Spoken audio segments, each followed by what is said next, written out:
cities like Detroit and Memphis and Atlanta end up in information crises because the folks that live in those places are not centered in news production, by and large, right? And that is not a Detroit problem, but for me, in the blackest city in America, it has to be the place where we solve the problem first. And if we don't start to think about information, not journalism, not news, information as civic infrastructure, as important as turning on your tap and getting water, as important as flicking a light on, as important as having heat in your house. Having access to good quality information is that valuable. This is a time of transition in America. For those of us working in city building and community development, this is a moment to be daring, to dream big and speak the future we want into being. Our cities have talent and ideas. That's not the issue. The question is whether we will listen. We invited some great minds across cities to hear what they're thinking about their own work in this moment and how they're building what comes next. I am so excited to be in conversation today with my friend, journalist and storyteller, Candice Fortman. As we contend with this question tonight, what role could the media play in shaping the city? Candice Fortman has worked in commercial and nonprofit media, leading marketing, engagement, and growth strategy. She is a skilled manager with more than 15 years of experience in team leadership. Candice currently serves as the executive director of Outlier Media in Detroit, where she helps to drive the work of Outlier's mission, which includes building a sustainable newsroom that challenges traditional models by centering the highest needs of Detroiters. Before joining Outlier, Candice was the marketing and engagement manager at WDET 1019 Detroit's NPR station. Candice is a 2021 alumna of the John S. Knight Fellowship at Stanford University, where she studied how the business model of journalism impacts low-wealth communities. Aside from her duties at Outlier, Candice is also the host of News Guest, a podcast produced by Lion Local Independent Online News Publishers that explores newsroom sustainability. Fortman sits on the board of Cityside, which operates Berkeley Side and the Oakland Side in California. She is also an advisory board member for Open News, which connects developers, designers, journalists, and editors to collaborate on open technologies and processes within journalism. Candice is a lifelong Detroiter with a deep commitment to this city and its people. She has served on several local boards, including the Village of Bethany Manor, a subsidized senior living community, the Detroit Symphony Orchestra Classical Roots Steering Committee, and the Grant Mott Community Association. Candice, welcome back to the Consulate. Yay, it's good to be here. Oh, it's man. really good to be here. How did you feel when I was reading your stuff? Were you embarrassed? Oh, it was terrible. Oh, It's like what my mother would have read, like That's it's right. like, here, look at what my baby did. That's right. Yeah. Look My at what you grandfather did. used to keep a physical folder of like Really? everything I did from like kindergarten on. I have family like that. Yeah. Where's that folder now? You have it? I have it. I have everyone's folder. I'm the keeper of the folders You're now. the keeper of That's the right. folders. That's right. Wow, it's really good to see you. It's been a long time since we had you at Consulate. You've done some amazing things since the last time we talked to you, especially that fellowship at Stanford. Did you get to go to Stanford? I did get to go. Okay. Actually, I was there the week before the shutdown in 2020 because it was supposed to be an in-person fellowship. Yeah. And so I went and I fell in love with the campus. It's absolutely gorgeous. Yeah, And I saw then- it on Insecure. I hadn't seen it before, but Right, then Issa and them exactly, put it on yeah, it's Insecure, lovely. And I did not get to see it ever again, actually, All right. so, because I did that fellowship from the comfort of my home Yeah. off Schoolcraft. I love it. Well, it's good to have you here. I want to start by asking you, and we're going to get into a whole lot tonight, but I first just want to level set and ask you how you're showing up to this conversation tonight about media, journalism, narrative, Detroit. How are you showing up tonight? Well, I am nervous. You know this. I get nervous, and I think that nerves are healthy because that means that I still have a fire in my belly somewhere, some things that I'm still trying to work through and figure out. And I hope that I'm able to communicate that well today. But I'm also showing up really inspired because I feel like I work with the best team of journalists in the entire country. And to know that there is a team now is pretty remarkable. You know where we started, and we'll talk a bit about that. So we've come a long way. So every day I get to work with these people who are incredibly motivated to do a job that's incredibly hard. And they do it with grace and skill and joy. So I'm coming here with them, sitting on my shoulders, sort of, and hoping I don't embarrass them. And then, you know, I'm always coming as a girl from the west side of Detroit. That is the base of who I am. It's foundational for me. It has impacted every part of my life. So, you know, I'm showing up as my full self, I hope. I love that. Yeah, I'm gonna leave a few things off the table.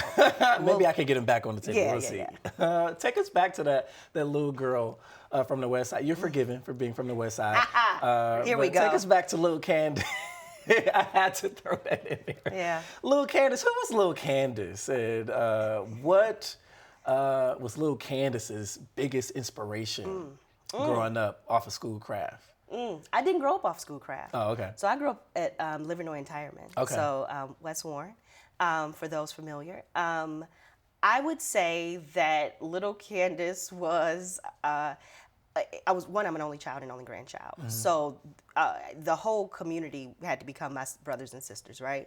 And I grew up in a neighborhood that was sort of in that in-between stage that Detroit has found itself in now for many decades, where most of the folks, you know, worked at Chrysler or Ford or GM, right? So that it's very stable, middle class incomes, but we were also at the end of that decline, right? When people were really when the industry was really starting to go down. So you were also starting to see how poverty was impacting the neighborhood. You also have drugs and the what happened in the 90s around crack cocaine in our neighborhood. Not just in our neighborhood, of course, but the legislation that led to the dismantling of that neighborhood. And so, you know, I'm dealing with all of that inside my own house.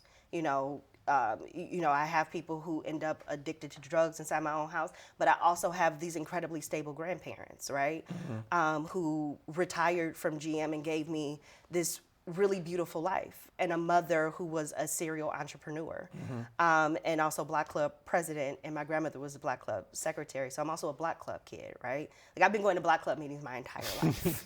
Quite honestly, I've been eating Starlight peppermints my entire life. Where do you even buy those things? Oh, they're very easy to find if you look for them. Okay.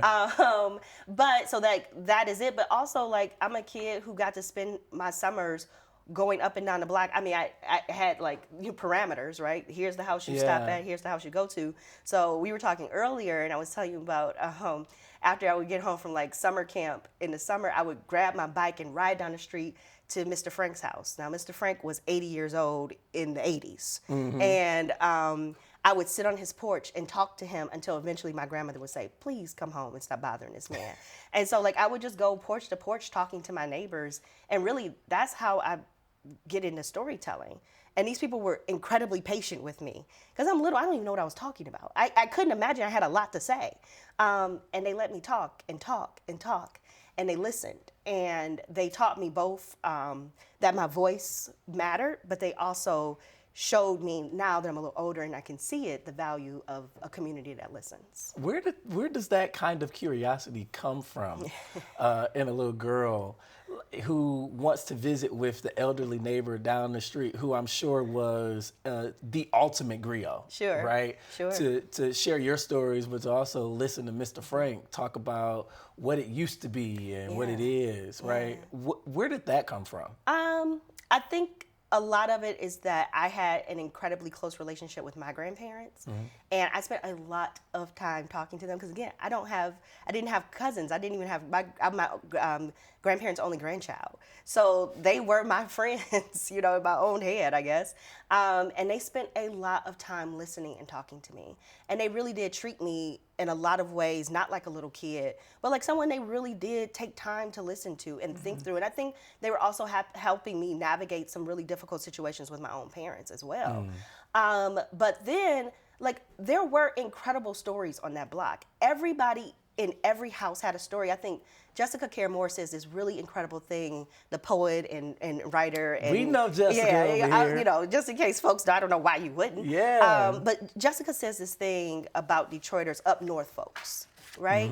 And that's the reality of my life. Like, I grew up in a neighborhood of up north folks who were from the South who really did that great migration journey. So I got to hear all those stories. I didn't know why I was listening. I didn't know what I was going to do with them. I'm just, a kid listening and talking and telling my little story from summer camp at Crunk's gym. But also, I did. That's where I learned how to swim. I was just telling somebody the other day, I learned how to swim at Crunk's gym. They had this huge Olympic-sized swimming pool. Wow. Yeah. And so, that really informs so much of what has happened now. Yeah. So how does little Candice matriculate into this this level of shortness that I'm going to be a storyteller? Like, this is what I'm going to do. This is what I want to do with my life, for my family, for my community, for Detroit. I'm not sure. I don't know if I'm ready to say that yet. I don't know if I would call myself. I would, right? Like, I would call myself a storyteller. But I'm not sure yet. I'm still battling with titles. I'm still struggling with what you call yourself. I love writing. I love sharing stories and experiences with people. And I really do believe that I am really fortunate that the universe throws situations into my pathway so that I can share them with other people. When I was in my teens, I really thought I was going to be a minister. Like, truly, honestly thought I was going to be a minister. But you preach too, though. Like, you be preaching, Candice. So I think in a lot of ways, what has happened is just my ministry has evolved into something else, where it's not rooted in the church. It's not rooted in religion. It is rooted in, one, me finding my own peace and my own healing, and praying that through storytelling and through sharing, I can help somebody else get to that same place, right? And so now it's like, this weird mix of journalism and storytelling and ministry, and really just at the end of the day, an undying love for this city. To continue with the church terms, because I can talk church all day. Let's do it. In church, we talk about feeling called to something, feeling called to a ministry, feeling called and being graced to, proliferate in the community with a certain gift, a certain talent. You as a journalist, you as a storyteller. Let me ask you this. Do you feel called to this work? I feel less called and more, I would say that my entire life has been preparing me for a moment I didn't know I was going to have to answer the call for. Right? So if I think about my mother, in those Black Club meetings, I always tell people my mother was my first assignment editor. So when we got a computer in, like, let's say 94, 95, we were the first family on a block with a computer. I know, like, in that's 94, a big deal. that was big. Balling. Y'all had money. Money. My mom also sold fireworks off our couch in the summer. I mean, honestly, we could do, I could write a book about my mother. I truly could. She was a wild character. And so we buy this computer, and she says to me, hey, you can make flyers on that computer. I need you to make a flyer to tell folks that trash day is changing. That was a newsletter. I didn't know that. I didn't have that terminology. She didn't have that terminology. She was simply found out from the city, something was changing. The city didn't have a great way to communicate that. We were gonna have a problem because at this time we still had alleys, right? And alleys were a thing. They were a mess, right? If you didn't keep up with that, you have a problem on your hands. And so I would, find all the clip art I could possibly find, throw it on that flyer, I don't know if the message was there, but there was clip art there. And then, print them up and literally go door to door, putting these flyers in people's mailboxes, which is illegal. Don't do that. You have to put it on the door. Put it on the door. Don't put it in the mailbox. That's a felony. That's right. That is a felony. But, that is the first way I learned how to inform communities. And I didn't realize I was learning a lesson. I was annoyed. I was 14 years old. I wouldn't be in the basement making flyers. I'm sure I wouldn't be doing any number of things other than that. But that's what it is, right? I was being led down a mission, and that's what Detroit does. Detroit will help you find your path whether you want to or not. Yeah, but one of the things that I'm drawing out of that example is that there was a gap that the power structure, the municipality could not feel, right? Even though it was their job, even though it was their assignment.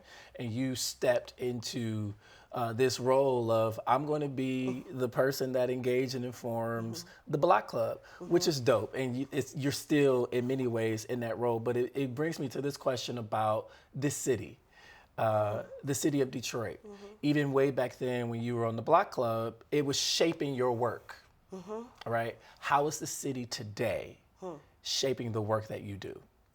The city has made my work necessary, and I want my work to be unnecessary. So outlier should not exist. And I mean that is that we feel like the job of outlier is to fill high-level critical information gaps for Detroiters.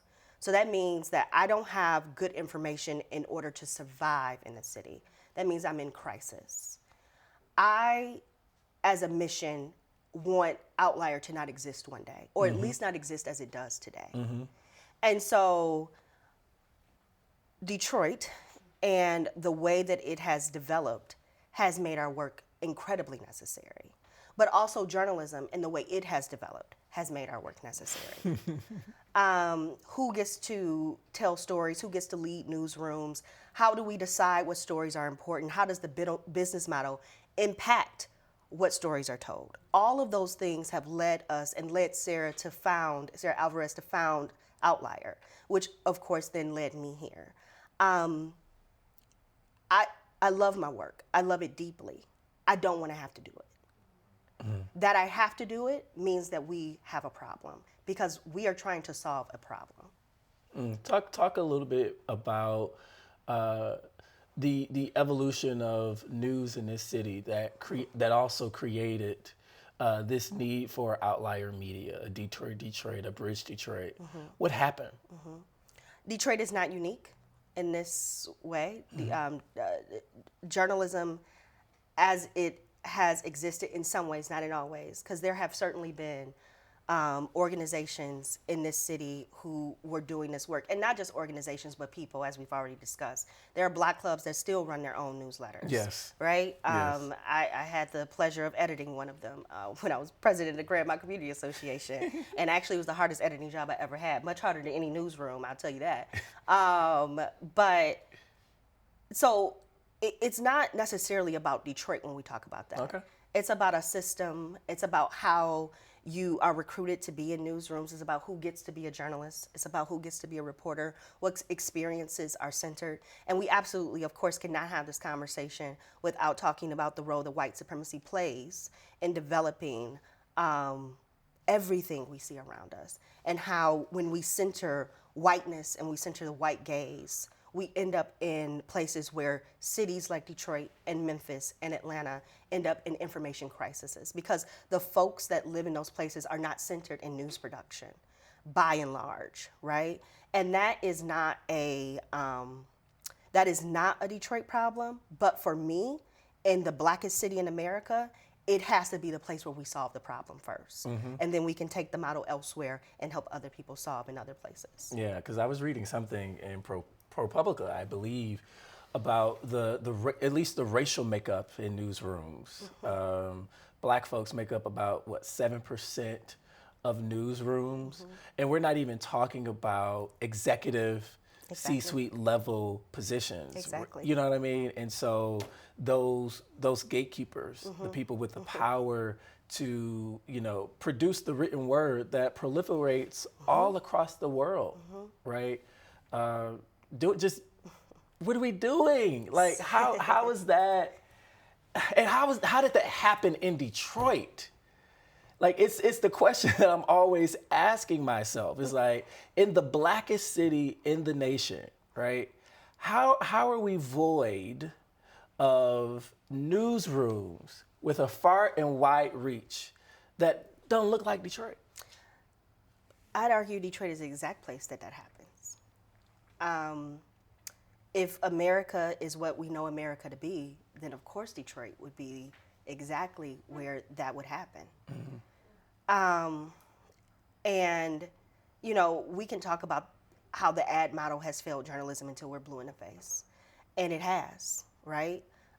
We can talk about the lack of funding for journalism. That is very real. We need real solutions on the table, and we need a lot of people at the table to do that. Not just individuals, but philanthropy, and also probably the federal government to make an intervention as well. We can have a real dialogue about that. But at the end of the day, the decision makers, the gatekeepers, the folks that get to lead the newsrooms, have, I believe, a duty to look around their newsroom and see if the values of the city are reflected inside of it. To see if you actually have people who have lived in the city, who breathe the city, who walk the city streets, right? If your staff gets in their car from their suburban neighborhood, drives into their parking garage in their downtown Detroit building, gets in the building, goes through security, comes back into their car and goes back to their suburban neighborhood, they cannot report on Detroit well. And two Detroiters well. And two Detroiters, yeah. And so as long as that is rewarded, and I think also as long as the reward base for journalism is awards, as long as we think about impact as who has Pulitzers and Emmys and all of these things, then we will always be here. And quite honestly, if we are not asking our communities what they need from us, because Detroiters and people in other places are smart enough to understand what they don't know. They need, yeah. Right? Yeah. I know what I don't have at the table right now to help me make a decision about whether or not I can save my house from foreclosure next week. 11,000 houses, right? 11,000 houses are on the auction block next week. What do those people need to know? What did they need to know 6 months ago? What did they need to know 9 or 12 months ago? And then beyond what people need to know, how do we also ensure that there is transparency and accountability inside of these systems? Right? That there is someone watching. You know, you think about the offices that used to exist in the city county building where journalists literally had offices in that building, right? There was a watchdog sitting in that building. How do we get back to that place? That is going to require us to really care deeply about the outcome of Detroit. And that means that journalism has to have a different mission.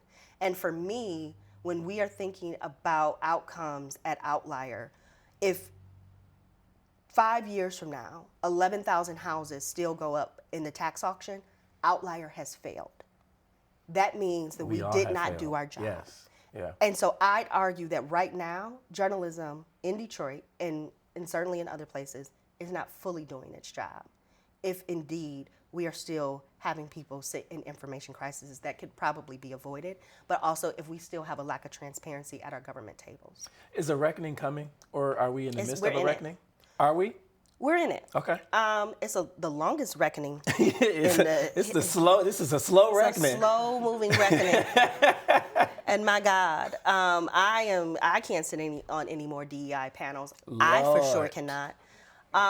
You know, the reckoning unfortunately is happening, but the money is still flowing to folks who still aren't doing the work.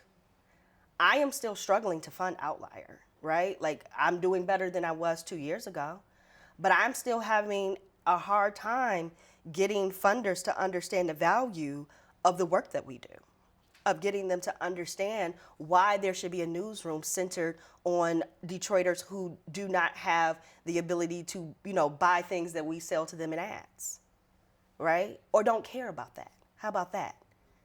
And so as long as the money flows into the hands of the folks who have always kept the system as it is, the system will remain the same.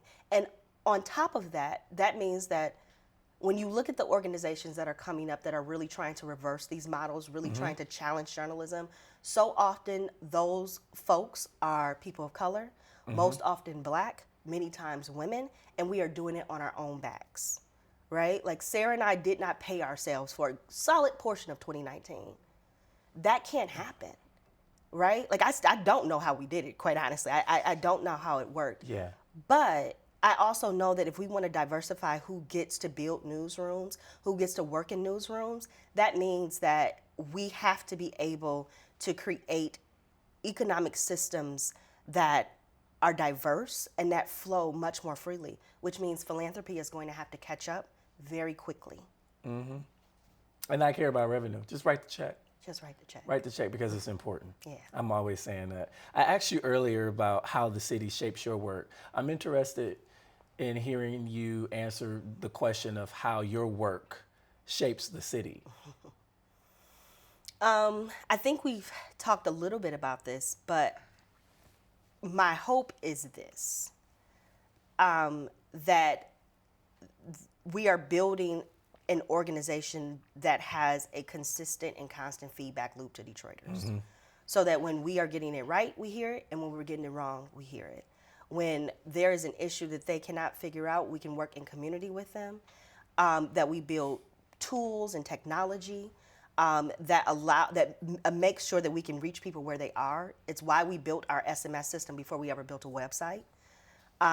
We knew that there was a... Sure did. Yeah. Yeah. We actually still don't have a publishing website. It launches next month. Okay, cool. That's an exclusive for you. That's not an exclusive. Thank you for the It's exclusive. truly not an exclusive. I got some more questions that are probably going to be exclusive. Go ahead. But it's why the SMS system had to come first, and why we decided to publish in partnership with other folks. We needed to first make sure we built something that allowed us to be in direct communication with people who needed information at a crisis level. And it also meant that they could get it whether or not they had access to Wi-Fi or broadband, right? If you had one of the free phones you can get off the corner, you can still use our system. If you got an iPhone 52, you can still use our system, right? And it's also available in Spanish, Arabic, and English, right? Because we know that the information gaps that exist in multiple languages. But inside of that SMS system is always an option to speak directly to a reporter in our newsroom. Because we also know that the automated reporting in there might not necessarily answer the question that that person has in the moment. Right? And it might be something else emerging that we can't see that they can help us see. So if you look at something like the story we did with NBC News last year about the fake landlord, that's right. Yeah. That story was first sourced out of that SMS system where people were coming to us and reporting this as an issue. Right? I think about her all the time. Exactly. Yeah. But like, think about it like this. There is that woman, but then there is the system that exists that many people are in, right? So we can tell the story, and that's great, and that's what journalism loves to do. We find the person, right, with the great story that we can splash on the front page. But what we don't do is ensure that the thousands of people with her same story have access to good information to help them navigate that same system. And so, you know, really thinking through how you build that is how I am hoping I'm answering the call for Detroiters. I have said, and I say this as sincerely as I've ever said maybe anything, Outlier is my love letter to Detroit.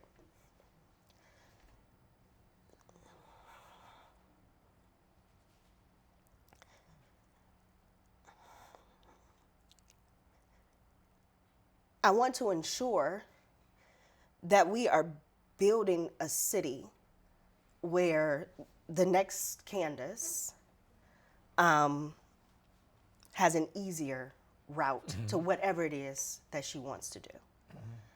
And if we don't start to think about information, not journalism, not news, information as civic infrastructure, as important as turning on your tap and getting water, as important as flicking a light on, as important as having heat in your house. Having access to good quality information is that valuable. And like, I think, take yourself back to April 2020 and think about how it felt to try to navigate the health outcomes of that moment. Should I wear a mask? What mask should I wear? Where can I get tested? You needed all of this information. And you needed it to be quality. You needed it to have been fact-checked. And you needed it because you were in crisis. There are Detroiters who live in that situation every single day. And we are not answering the call for them high enough, loud enough, and with enough money to back it. I got some quotes from you that sort of That's scary. You said that in a very scary way. that lays. Well, I'm going to read your words back to you, and I know it's probably going to be hard to hear, but I think it illustrates the point that you are making. You said in ProPublica that Outlier's mission is to serve those who are most underserved in Detroit by news, but also by systems. I love that. Mm-hmm. But then you also said something on Twitter the other day that I absolutely loved, and you talked a little bit about it. You said part of this conversation that we're having today will be focused on creating a radically new future by deeply planting news and information as a spoke in the wheel of civic infrastructure. You hear Detroit in that statement? So you talk about how Detroit informs our work. I've had the great pleasure of living in a city with a bunch of Afrofuturists who have taught me to be radical in my imagination of the future, who have taught me that you can use that framework for all sorts of things, right? We think about it inside of art and inside of writing and inside of all these other things, but you also can use it to build systems, to rethink how systems operate and who they operate for, right? I want to be as radical as I can be in building this organization while still maintaining trust with the folks that we serve, while creating real impact. But, you know, I don't care that it does not look like a traditional newsroom. In fact, I really love that it does not. I really like that when I walk into that office, I'm with people who are pushing themselves on the editorial side, on the business side, to rethink how we do this work completely. Because I really do think it is the only way forward. One of the things that I talk about a lot is how, you know, collaboration is the future of journalism.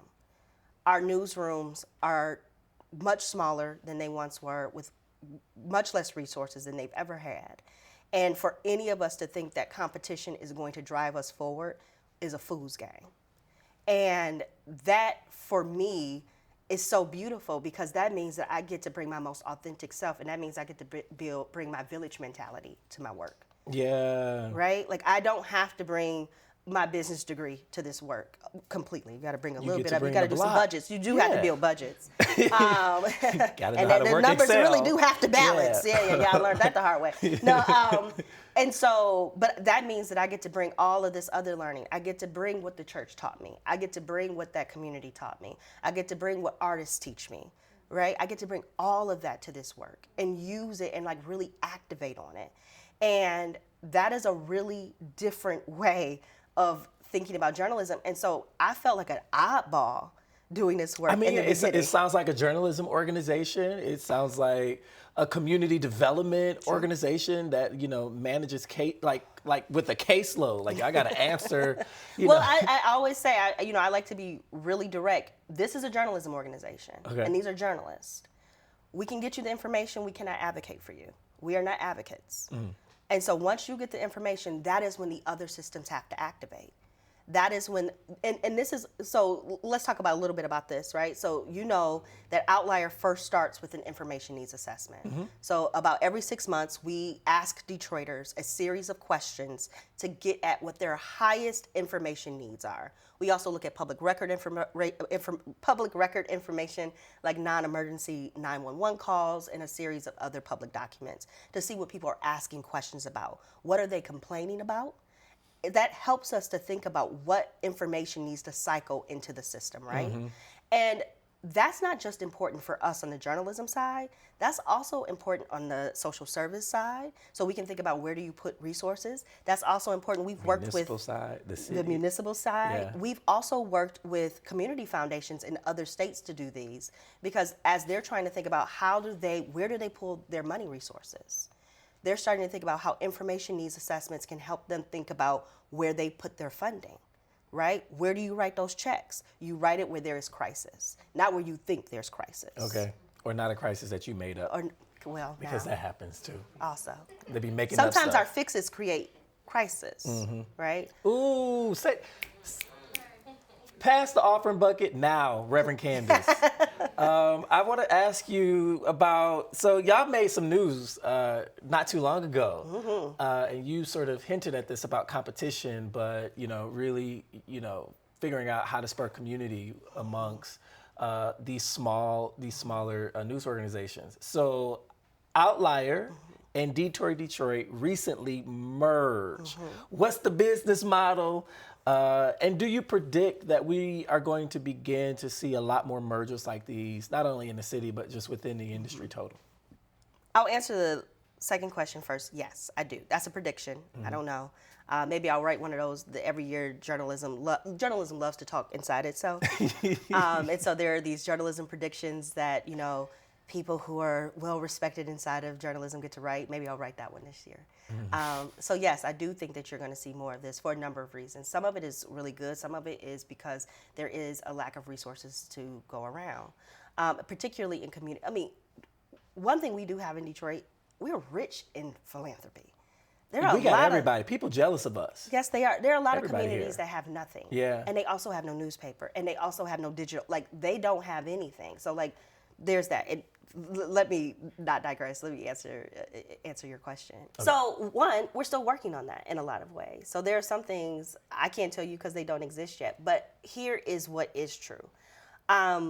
So I talked a lot about how Outlier is here to help people survive in a city. Eventually, because remember, I want to get out of that work. I want that not to be a need. A need, yeah. I'm not foolish enough to. I understand how the world works, right? Like, so I don't want anybody to think, oh, look at that idealist. And I am. So eventually, I need to move people through an audience funnel, though. If it works, and if we get them out of crisis, then what? And so for me, bringing in Detour allows us to then help you thrive in a city. And thrive is going to look a lot different in Outlier than it would probably at other journalism organizations, right? We're going to do that same information needs assessment. What do you need to know in order to feel connected to your city, connected to your neighbors, connected to city government, right? And that then we can build reporting that helps you understand arts and culture, that helps you understand municipal systems, that helps you get involved in Detroit Documenters, which is a program we run, which trains and pays residents to go to public meetings. We use it. And we love right, it. Of course, right? And to report at those meetings. So I now have to think about the next goal of Outlier. And that you don't start building that 10 years from now. You build that along with the crisis system. So for us bringing Detour in is us trying to answer, how do we move people through that audience funnel if in fact what we're doing works. I saw y'all picture and stuff all in the paper. Y'all look good. I'm like, look at them. They color coordinated. We took that picture on the east side. I saw it in the comments. Yeah. That's right. That's right. You go east to get the best. That's right. What's your next question?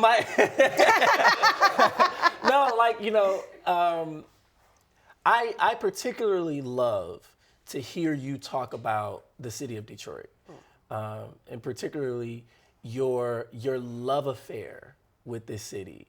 And I want to allow people an end to the conversations that you and I have all the time about why we love this city and this relationship that we have with it and how it makes us feel and what it ain't doing for us sometimes too. Talk a little bit about that. Sure. I'm going to tell you a story, so I'll be a storyteller for a bit. When I was a senior in high school, I had an opportunity to go to South Africa for a month. This is very random. So I'm not even going to tell you During the school year? During the school year. Okay. I would have to take a month. Like, the school board had to approve it. And it was me and a group of other students.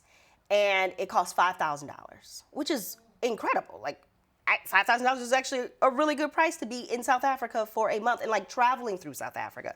So we were actually starting in Zimbabwe and like would eventually end up in Cape Town, right? So we were on planes and in hotels and performing a play about Dr. King. That's not really the point of this. Don't ask. I've had a wild life. And so, my family really wanted me to have this opportunity. My family was definitely the family that's like, you got an opportunity, go, run, right? There was no holding me back. We also didn't have $5,000 sitting around, just waiting for me to go to South Africa, Candice right? to go to South Africa. Because also it's senior year of high school, and there are a lot of other expenses that are coming up, and also $5,000 is a lot of money. And so my mom raised that money with my neighbors through fish fries and people just dropping off $10. And she had a bucket. My mom owned the house next door to my grandparents' house, and she was a tax accountant, and that's where she operated her business. And there was a bucket on her desk. And she made me make a flyer, doggone flyers. This is Candice, and I want to go to South Africa, and let me tell you all about it. And she put it on the bucket, and people put money in it, and they raised $5,000. That's Detroit. That's the city that raised me. That city sent me to South Africa. And then my mother made me come home and write a thank you letter to every last one of those people. That's another story. That's also Detroit. Be grateful that people love you enough, that they believe in you enough, that they challenge you. I remember when I first got my driver's license, I had come home, I had been out driving, I came home, and my mother said, hey, when you get to those when the light turns green, don't just pull off. And I was like, what are you talking about? And she said, Day, one of our neighbors, told me he saw you just pull off at the light. You don't know who won't stop at that intersection. Those are the people who raised me. Yeah. People who cared deeply about my physical safety, my ability to prosper, who believed me into this seat right now. Right? Like they believed me here. Also, the same people, when I was going off to college, said, you're making it out. Don't come back. I thought a lot about that. We tell kids that all the time, particularly children for certain types of neighborhoods, that we are trying to get them out. You're better than us. You get to escape. The trauma that is necessary to believe that a child you raised somehow gets to leave and not come back to the village because they are better than what they left is one of the saddest things about Detroit. We will love you to your full reality, and then we will tell you that you are too good to be here. That can't be true. So that means that we have to, for all of the, the Detroit swag, all of the, all the Cardis, all the Buffs, all of that, right? All of that, all the cars and the rims. Inside of that is so much pain and so much disappointment and generations of trauma that have not been addressed and that are festering. And that energy connected with also all that good energy is always in battle. Having lived inside the duality of Detroit, I get to cross both Detroits all the time. It's exhausting. I do not want children to grow up in a Detroit that feels like this. I want children to be proud of this city. And right now, I understand where maybe that tension is, where it's difficult for them to feel that. I used to say this all the time, and I still feel this way, that Detroit wasn't a place that I felt like I needed to escape. Yeah. I needed Detroit to believe me into this seat. God. Yeah. Yeah. Right? And I think if you go even further, like, not only did I need Detroit to believe me into this seat, I literally would not be able to create things the way I do, to imagine the world the way I do, unless I was from the city. It is, when Detroit is at its best, it is remarkable. It is nothing in the world like it. And I've seen a lot of this world. There is nothing like this place. When I land back at DTW, that's the best feeling in the world to me. Ain't it? Once I get on the once I get on the Southfield, you really can't tell me nothing once I get on the Southfield Freeway. and I'm headed towards Plymouth, I'm coming right off at that Plymouth exit, right? Like that is wonderful to me. But then I'm home for 2 or 3 or 4 or 5 weeks dealing with home, and I live in a city. I live in a neighborhood. I deal with neighborhood stuff. And I find myself exhausted. I find myself tired. And especially if you are a person who is a problem solver. Detroit needs more problem solvers.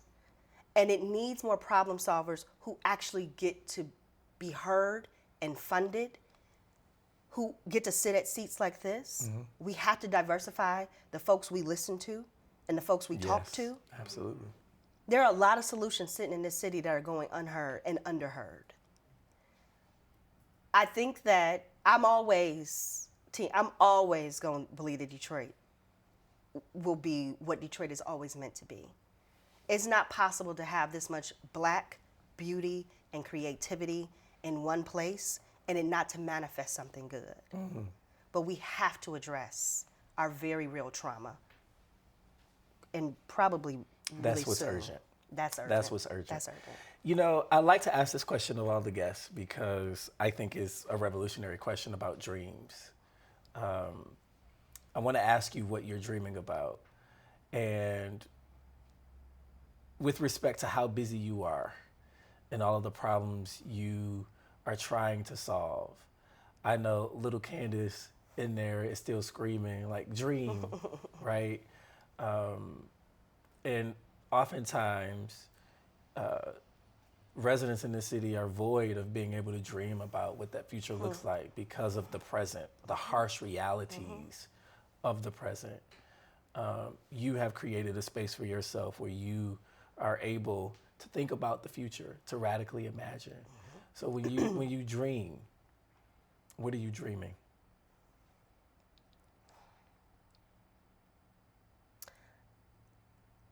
I want to write a book. Okay. I have to write a book. I don't want to write a book. I have to write a book. Okay. It is literally sitting inside of me, screaming to come out. And I want to believe that I'm a writer in a way that can write a book. Okay. Right? And not just like long Facebook posts. Right? We like those too. Yes, we like those. Thank you. And we talked about this a little bit. I don't know why I'm going to say this. This is going out to other people? Yeah. Not just the people in this room? Uh-huh. Go ahead, say it. I have found myself at a place where I'm clearly very happy with the work I do and what I get to produce. I am not that work, and I am not just a producer. I am also a woman. I am also a person in need of care and love. And so I, right now, find myself, when I dream, I am dreaming about love, and I'm dreaming about care, and I'm dreaming about being seen fully and seeing someone else fully. And that feels, honestly, Orlando, right now, like a wild dream to have when you look at the world. To imagine yourself in falling in love right now, being in love right now, with so much happening outside of that is hard, but it's also in my dreams, right?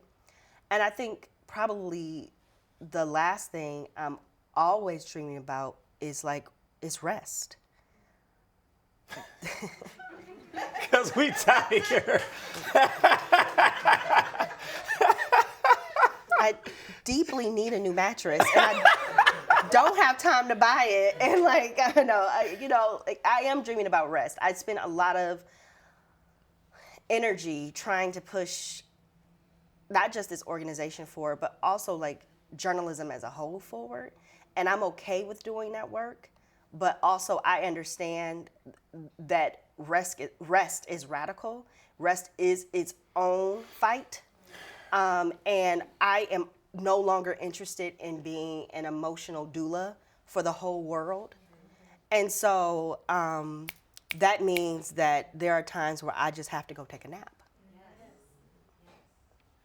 So I'm dreaming of naps. But living, Living and loving. Yeah. being seen and being cared for. I love that. What's at stake if the status quo remains? Oh, Lord. Our soul. Our soul. The soul of this city is at stake.